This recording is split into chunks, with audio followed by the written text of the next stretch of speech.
Amidst the mountains, where the air is calm and the sunlight becomes inspiration, a celebration of talent begins.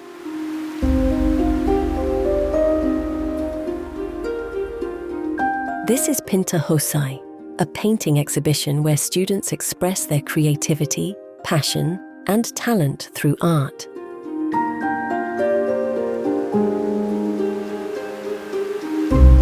Every brush stroke tells a story, every color carries emotion, and every masterpiece reflects the dreams of a young artist. Here in the embrace of nature, art comes alive. The beauty of the surroundings transforms into powerful expressions on canvas. Just as nature paints the world with color, these young artists paint the future with hope.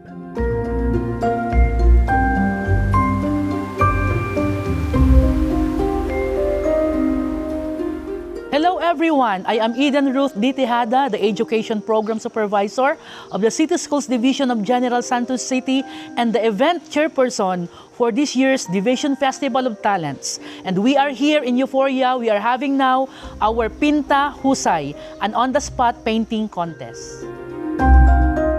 Ang painting competition po na ito ay pinangalan ng Pinta Husay dahil ito po ay sama-samang husay at galing ng mga mag-aaral sa pagpinta.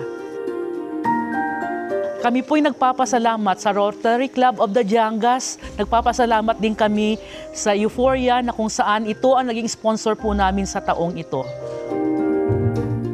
So I'm very grateful for today that the DepEd Division of Gensan chose this place to showcase the talent of our artists in General Santos City.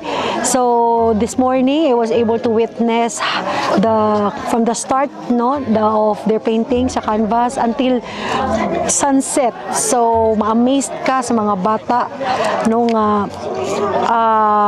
ana sila ka passionate toward painting, and nalipay ko kay kanang makita nako sa ilahang happy kay sila kay ang ilang painting ma-inspire nila sa actual nature ang ilahang creation. And looking at the finished product today, my heart is so full nung na create nila ang ani ka wonderful and creative na work of art. In every stroke there is passion. In every painting there is a dream. And in this moment, talent shines.